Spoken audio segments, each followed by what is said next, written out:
Hello student, welcome back. Student, आज जो हम पढ़ेंगे वो क्लास 12th स्टैंडर्ड के चैप्टर नंबर 11 के बारे में पढ़ेंगे। तो स्टूडेंट, आज आपकी जो लाइव क्लास थी वो लाइव क्लास आपकी 10:30 मीन्स 10:10 से होती थी।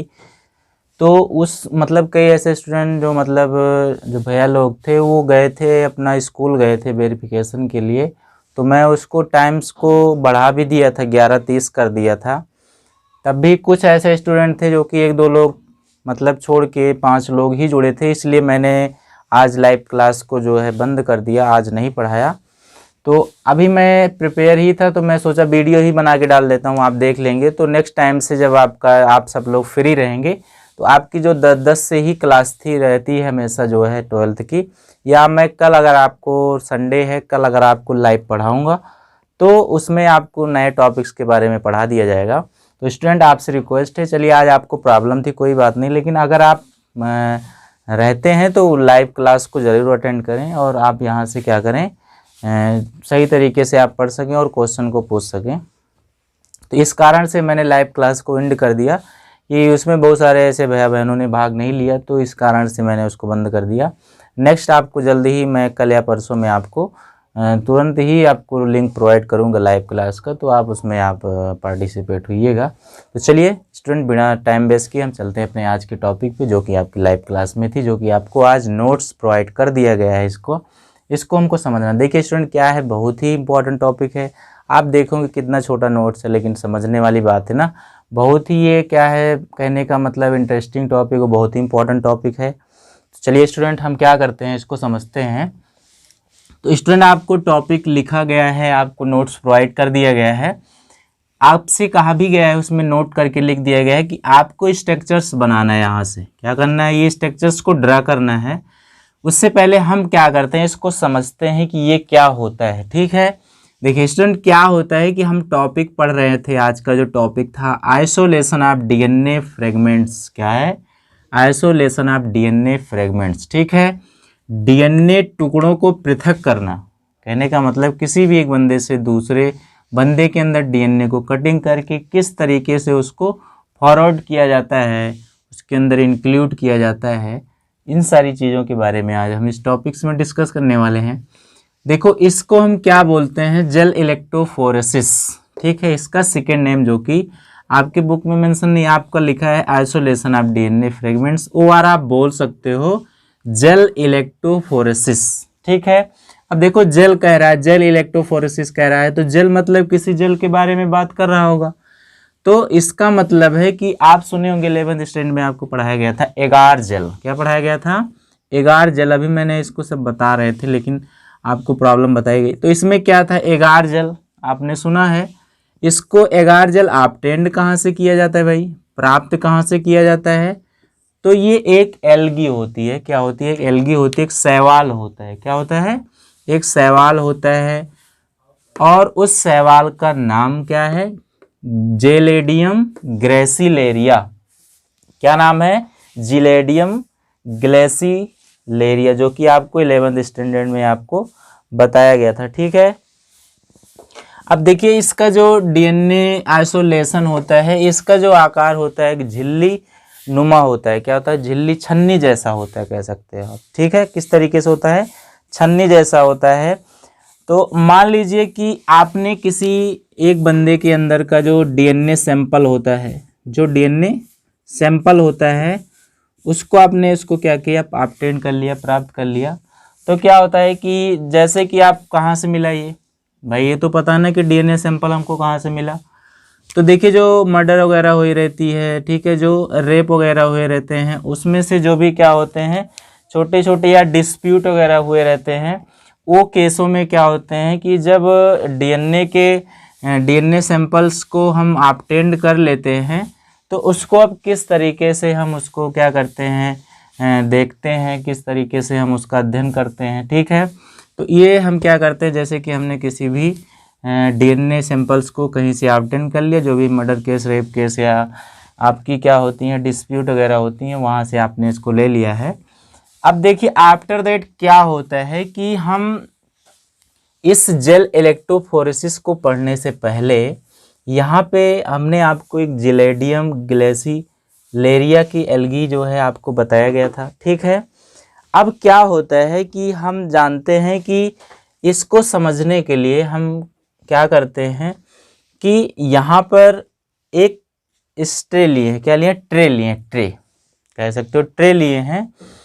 अब हम क्या किए हैं, उस जो भी केस हमको मिली है उस केस में से हमने डीएनए के सैंपल को ऑब्टेन कर लिया, प्राप्त कर लिया।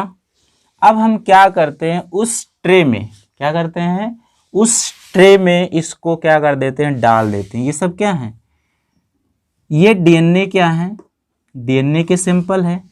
और यहाँ पर जो ये वाला देख रहे हैं आप स्ट्रक्चर में ऐसे मत करिएगा, ये वाली जो लाइन है ये वाली, ठीक है, ये बेल है, क्या है, जो गड्ढे, इसमें गड्ढे होते हैं, क्या होते हैं, गड्ढे टाइप के बने होते हैं।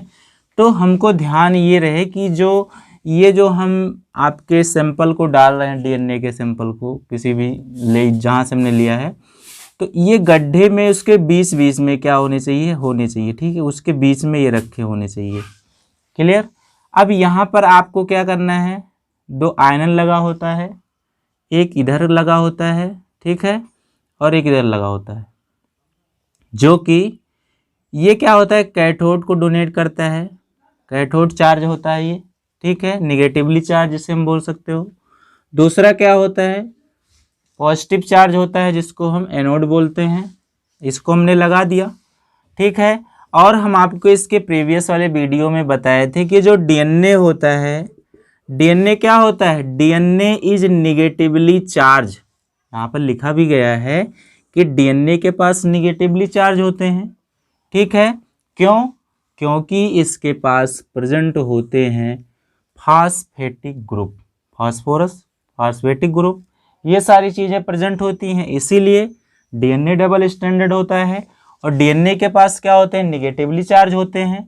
क्यों चार्ज होते हैं, क्योंकि उसके पास फॉस्फोटिक क्या होता है, ग्रुप होता है, फास्फोरस होता है, ये सारी चीज़ें क्या होती है, प्रेजेंट होती हैं, ठीक है। अब देखिए हम क्या करते हैं, जैसे ही उस डीएनए के सैंपल को इसमें हम अपने ट्रे में डालते हैं, किस में डालते हैं, ट्रे में डालते हैं, हमने इसमें चार्ज को लगा लिया, पॉजिटिव नेगेटिव, ठीक है, ये सारी चीज़ें हमने लगा लिया। अब क्या होता है कि ये जो डीएनए के सैंपल हैं, जैसे हम इसको डालते हैं, ये क्या करता है इधर, क्योंकि डीएनए ये आपका नेगेटिवली चार्ज है, नेगेटिवली पहले से प्रेजेंट है, ये क्या होता है, फॉरवर्ड होने लगता है, किधर, पॉजिटिवली चार्ज की ओर।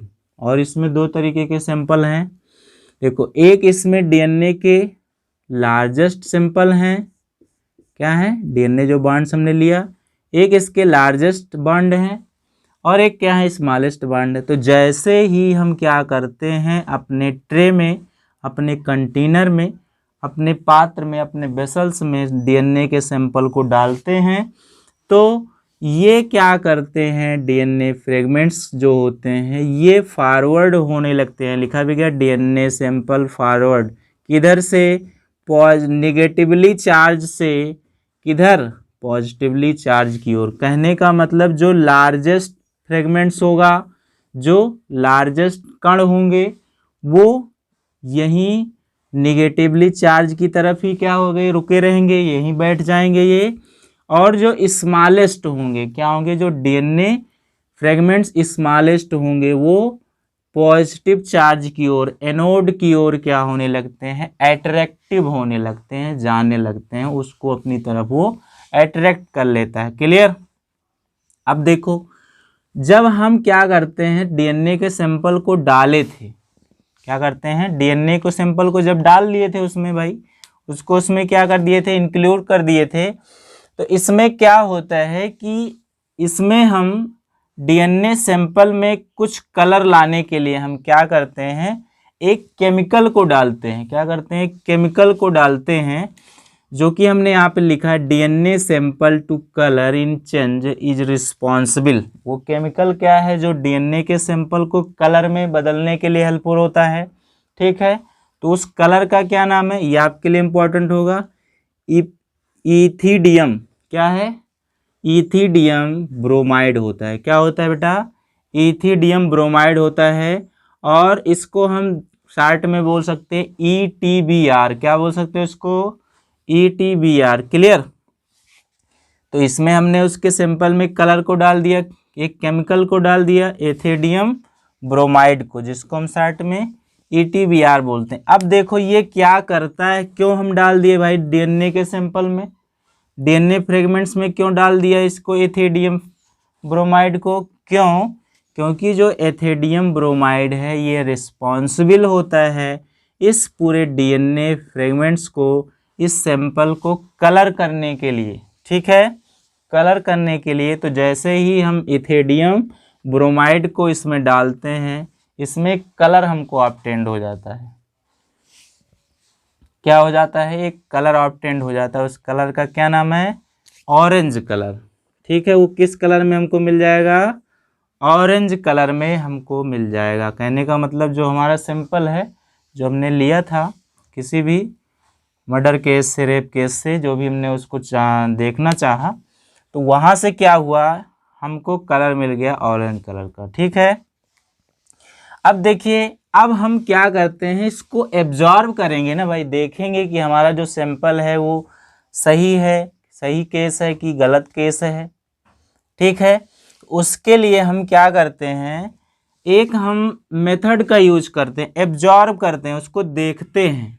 आफ्टर दैट क्या करेंगे, हम इस DNA के सैंपल को, जो इसमें जिलेडियम ग्लेसिलेरिया में इसको डाला था, ठीक है, ये जो जिलेडियम ग्लेसिलेरिया, इसको हमने अपने सैंपल को डाला था। अब इस जिलेडियम ग्लेसिलेरिया से हम इसको अपने सैंपल को निकालेंगे। क्या करेंगे? निकालेंगे और एब्जॉर्ब करेंगे। जैसे आप कोई एक्सपेरिमेंट करते हो तो आप माइक्रोस्कोप से एब्जॉर्ब करते हो, देखते हो ना, तो उस तरीके से अब हम यहाँ देखने के लिए जो ये आइसोलेशन DNA फ्रेगमेंट होता है, यहाँ पर हम किस चीज़ का यूज करते हैं, तो यहाँ पर यूज करते हैं EV रेज का।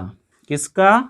EV रेज का। ठीक है, इलेक्ट्रोवायलेट जो रेड वो आपके होते हैं, रेज जो किरणें होती हैं, उसका यूज करते हैं हम अपने सैंपल को देखने के लिए। ठीक है, तो यहाँ पर एक कंडीशन, एक क्रिया हो जाती है कि जब हम क्या करते हैं, अपने सैंपल को निकालते हैं, निकालने के लिए हम क्या करते हैं, उस सैंपल को जब बाहर लाते हैं, उस कंडीशन को हम बोलते हैं इल्यूशन। क्या बोलते हैं?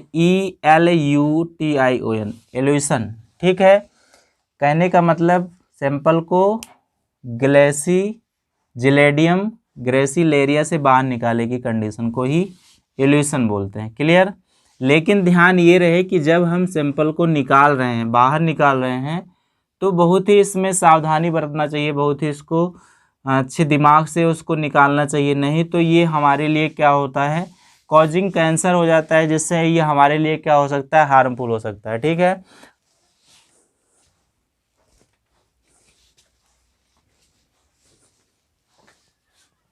तो स्टूडेंट इसको एक बार हम फिर समझ लेते हैं कि किस तरीके से मैंने आपको बताया यहाँ पे।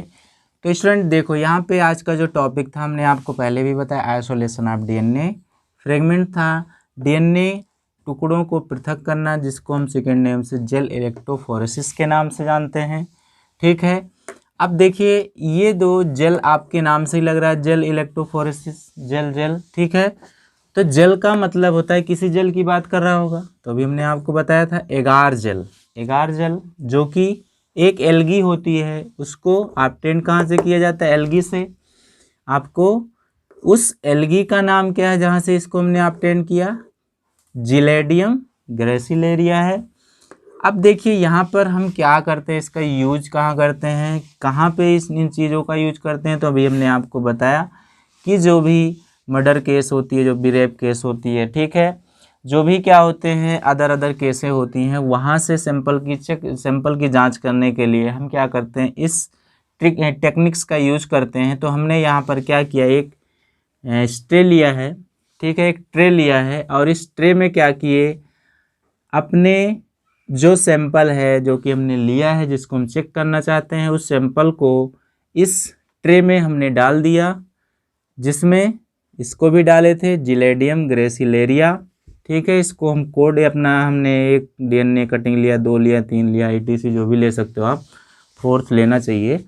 तो उससे पहले इसमें हमने क्या किया, इसमें कैथोड चार्ज लगा दिया, ठीक है, जिसको हम नेगेटिवली चार्ज बोलते हैं, और इधर हमने इधर लगा दिया आपका पॉजिटिव चार्ज, जिसको एनोड बोलते हैं।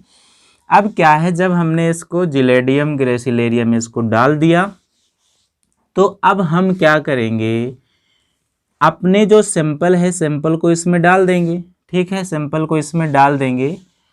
तो इसमें क्या होगा कि जैसे ही हम इस सैंपल को इसमें अपने जिलेडियम ग्रेसिलेरिया में डालते हैं, तो इसमें क्या होते हैं, कुछ छोटे आपके सैंपल होंगे, कुछ बड़े सैंपल होंगे। तो इसके बीच बीच में देखो, आप इसको ड्रा मत करिएगा, मैंने बताया था, बीच बीच में ऐसे गड्ढे नुमा बना होते हैं, जैसे बेल बोलते हैं हम, ठीक है।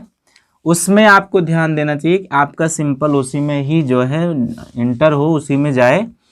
तो जैसे ही ये सिंपल इसमें पड़ता है, तो ये क्या करते हैं, ये निगेटिवली चार्ज से, इधर निगेटिवली चार्ज से फॉरवर्ड होना शुरू हो जाते हैं, किधर की तरफ, एनोड की तरफ। और जब ये फॉरवर्ड होते हैं, ठीक है, तो ये क्या करते हैं, जो लार्जेस्ट बांड होते हैं, जो भी लार्जेस्ट सिंपल होते हैं डीएनए के, वो यथावत वहीं रुके रहते हैं, और जो स्मॉलेस्ट होते हैं, यहाँ लिखा भी गया है, वो पॉजिटिव की तरफ अट्रैक्टिव होने लगते हैं, जो कि यहाँ लिख दिए हैं डीएनए निगेटिवली चार्ज, क्योंकि यहीं से शुरुआत होगा, क्योंकि डीएनए डबल स्टैंडर्ड होता है और उसके पास निगेटिवली चार्ज होते हैं, और इसीलिए इनको फास्फेटिक ग्रुप होने की वजह से negative double standard negatively charge बोला जाता है। अब देखिए, तो हमने बताया कि ये जो इस लार्जेस्ट आपके सैंपल होंगे वो सेम आपके यथावत रह जाएंगे, और ये जो आपके स्मॉलेस्ट होते हैं ये एनोड की तरफ अट्रैक्टिव हो जाएंगे, ठीक है। अब देखिए, आफ्टर दैट हम क्या करते हैं, एक इसमें केमिकल डालते हैं। क्या डालते हैं, केमिकल डालते हैं। उस केमिकल का क्या नाम है भाई, जो कि रिस्पॉन्सिबल होता है इस डीएनए के सैंपल को कलर करने के लिए, जो कि डाला जाता है। तो उस केमिकल का क्या नाम है, इथिडियम ब्रोमाइड है, जिसको हम शॉर्ट में बोल सकते हैं ETBR। अब देखिए, जब हम इसको डाल देते हैं, तो जो हमारा डीएनए का सिंपल इसमें हमने डाला है फ्रेगमेंट्स, उसका कलर तो बदल जाएगा ना। तो किस कलर में हो जाएगा, ये पूछा जाता है कि जो डीएनए आइसोलेशन या आपकी जेल इलेक्ट्रोफोरेसिस में जब हम क्या करते हैं, फ्रेगमेंट्स करवाते हैं, पृथक्करण करवाते हैं, तो उसमें किस तरीके के कलर होते हैं, तो आपको पता होना चाहिए। इथिडियम ब्रोमाइड को डालने की वजह से जो हमारा सैंपल होता है वो क्या हो जाता है, ऑरेंज कलर का हो जाता है। किस में हो जाता है, ऑरेंज कलर में हो जाता है। क्लियर। अब देखिए, ये कलर आपको पता चल गया। अब हम क्या करेंगे, अपने जो सैंपल को हमने इसमें ट्रे में डाला था उसको निकालेंगे। निकालने के लिए हमको ध्यान देना है, इसको बहुत सावधानी से निकालना है, क्योंकि निकालते समय अगर यहाँ पर थोड़ी भी असावधानी हो जाएगी, असावधानी अगर हो जाएगी, तो आपको क्या हो सकता है, कैंसर हो सकता है। ये हमारी बॉडी के लिए हार्मफुल हो सकता है, ठीक है। अब हम इसको निकाल लिए, तो हम क्या करेंगे, अपने सैंपल को चेक करेंगे। जैसे कि हम किसी चीज़ का प्रयोग करते हैं तो क्या करते हैं बेटा, उसको चेक करते हैं ना, माइक्रोस्कोप पे या स्लाइड पे रख के माइक्रोस्कोप से चेक करते हैं उसको।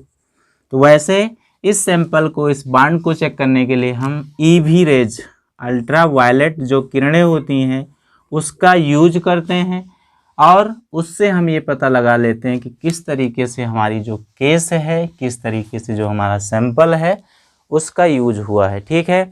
तो स्टूडेंट, ये टॉपिक था आज की लाइव क्लास का। तो स्टूडेंट, आपसे रिक्वेस्ट है कि आप इसको अच्छे से प्रिपेयर करिए। तब तक मैं आपको जल्द ही कल या परसों में आपको लिंक प्रोवाइड करूँगा। आपकी सेम टाइम 10:10 से क्लास होगी, जब भी होगी।